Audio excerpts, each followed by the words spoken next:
When we had less support, when Maggie was little, it was so much harder, and now we have so much more support, and that makes life so much easier. So it depends so much based on the situation that you're in.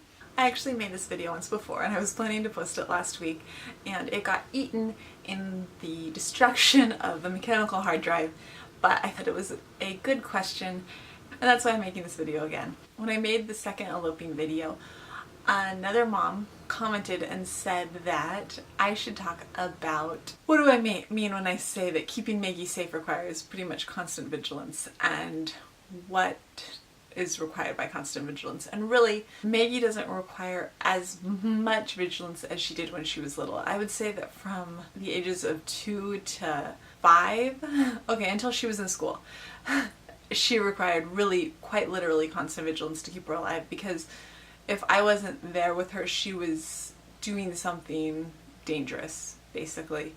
And it was a 24/7 job, and honestly, for me, the only thing that scared me when I realized pretty early on that Tessie was going to be on the spectrum too was those years. Because in my head, I just thought of Maggie's toddler years, and I wasn't afraid of like Tessie having autism and being older.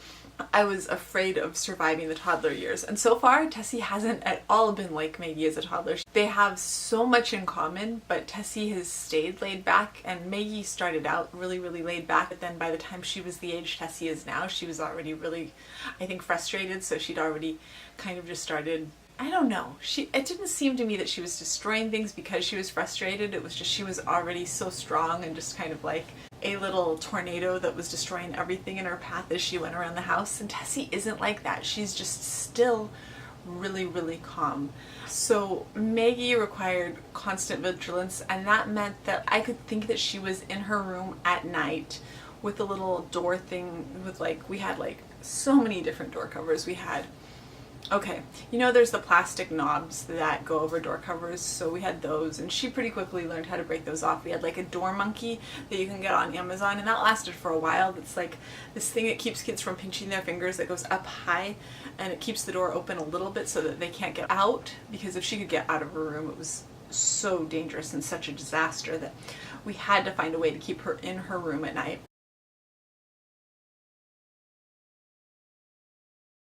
She and Sadie shared a room. So an example of like the level of disaster would be the first night that I ever had to call poison control. And this was because I left a thing of Burt's Bees, it was like this balm, up on a shelf when she was just barely 2. She was younger than Tessie is now.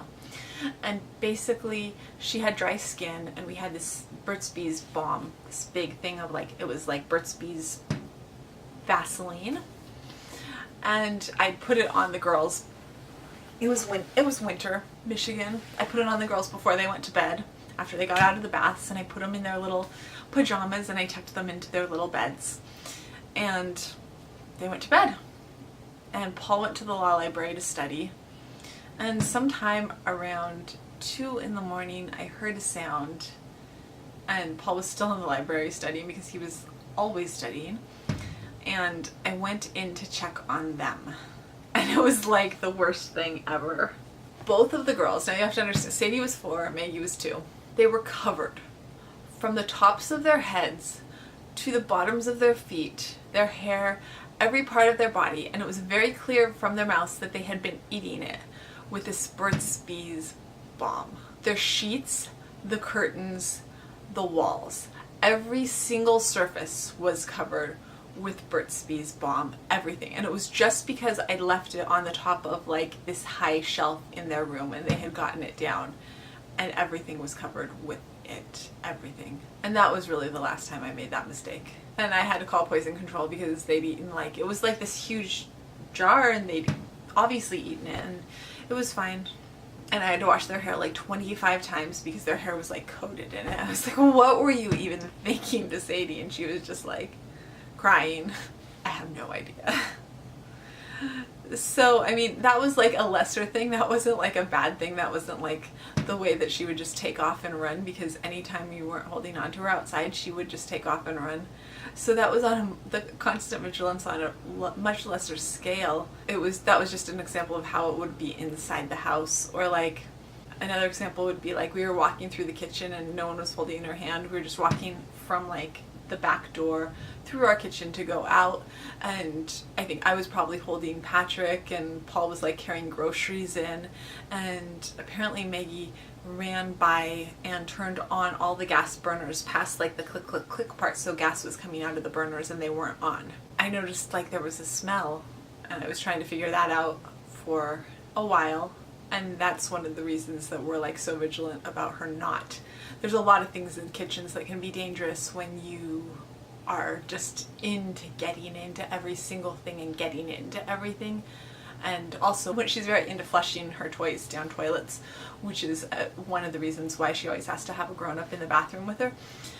And the bathroom is right there in the kitchen, and so that's why our kitchen access is so restricted, just because there's the knives and blenders and the oven. Especially it is the oven is the biggest deal because of that whole. But the gas burner thing was scary, because I think it was like an hour before I realized what had happened, that she had, because they had actual covers on them, and she managed to get past the covers very quickly apparently, because she's just like that. She's like a genius with these things. And that was the end of that. She actually broke one of the covers and had turned them on in like 2 seconds.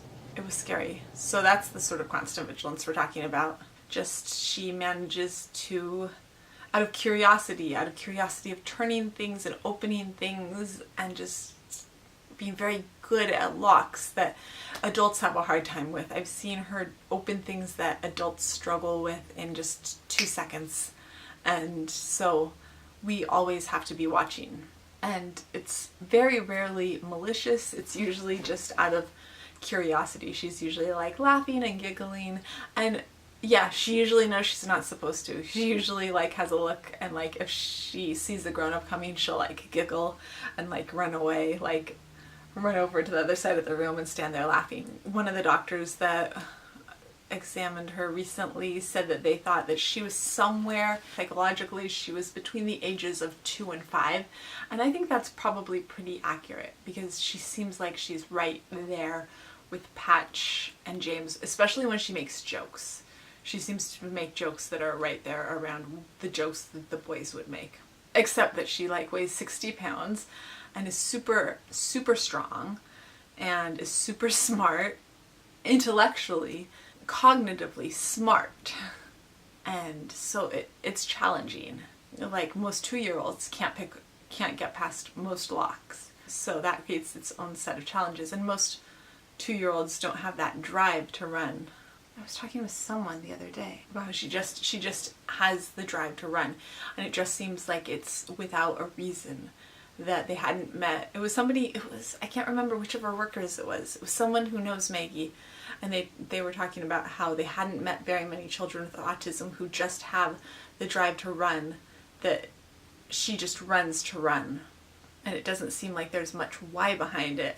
It's just she's running because she wants to run. And that makes it very, very difficult. I would say the one thing that has made it easier is school. And the fact that school is stimulating for her, and she loves art, and she is excited to go to school every day. But I think the biggest part is that during the school year, she is happier. When she's in school, she is happier because it's so routinized. And so life is easier for everyone during the school year. But she's been trying to elope at school. That's who I was talking to. It was her teacher who was talking about how they hadn't really seen anyone before with just such a drive to run. That it's to run, just to run. And in public, constant vigilance looks like never ever letting go of her. You could see it in the vlog when we were at the zoo, and that Paul, or most of the filming was done while Paul was holding on to her, because he held on to her for the first half, and then we switched and he had Tessie and I had her, and there isn't very much video of when I had her because then I didn't really have the camera on. But one of us had to hold her hand the entire time that we were there, because otherwise it's not safe. She would have been trying to like just be everywhere. She would have tried to be in with the animals. She actually threw her mermaid doll, as you saw, in with the penguins. In public, it means that we are always holding hands because of that eloping part. I keep hoping she outgrows it. I'm less and less sure that that's going to happen. We did try once. We tried once taking her to a track that was totally enclosed and just letting her run, and it didn't make a difference. In case you're wondering, because I thought that would be a great idea. Maybe if I like just took her and let her run. If she ran enough, maybe it would be enough, but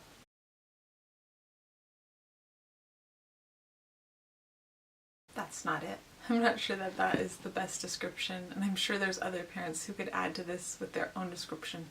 I'm sure there's different levels of it based on the house that you live in, based on so many factors, and based on how much supports parents have. It varies so wildly, because when we had less support, when Maggie was little, it was so much harder, and now we have so much more support, and that makes life so much easier. So it depends so much based on the situation that you're in. If when Maggie was littler, if we lived somewhere where we had more family, it would have been easier. If she'd been diagnosed, it would have been easier. And I think sometimes now, just like the fact that we know also makes it easier. So I think not knowing in the beginning did make it harder, and knowing now what's going on does make it a little bit easier. And the other thing for us has been having appropriate safety measures within our house have been huge. When we don't have the right baby gates, well, at the point where baby gates were a safety measure that worked with Maggie, when we didn't have like the right baby gate that could keep her out of where she didn't need to be, life was so much harder. And then ultimately when we had to go to like a safety door to keep her out of the kitchen and getting out of the garage, before we put that in, it made life so much harder because she was constantly breaking in there and in danger of getting out through the garage. And when we finally added that safety door with a key, it made life so much easier, because then I could relax and not worry about her breaking out through the garage and getting out through the garage. And it was just one exit that I didn't have to worry about anymore. And so it was like an enormous sigh of relief, and just one less exit that I had to worry about guarding from her. And I could actually like leave the kitchen and play with the other kids in the living room without worrying about what she was doing over there in that part of the house. There are definitely so many factors that play into what I have to be watching and what I have to be doing in any given day. As she gets older and as she gets more sophisticated at what she's able to do, we also have to get better at stopping her, and it gets more complicated. That's where we are right now. Anyways, I hope that was helpful in understanding how things work around here and what I mean when I say constant vigilance. If you enjoyed this video, please hit the like button. We really appreciate it. And if you want to keep updated on all things autism, please hit the subscribe button, and I will see you next time. Bye.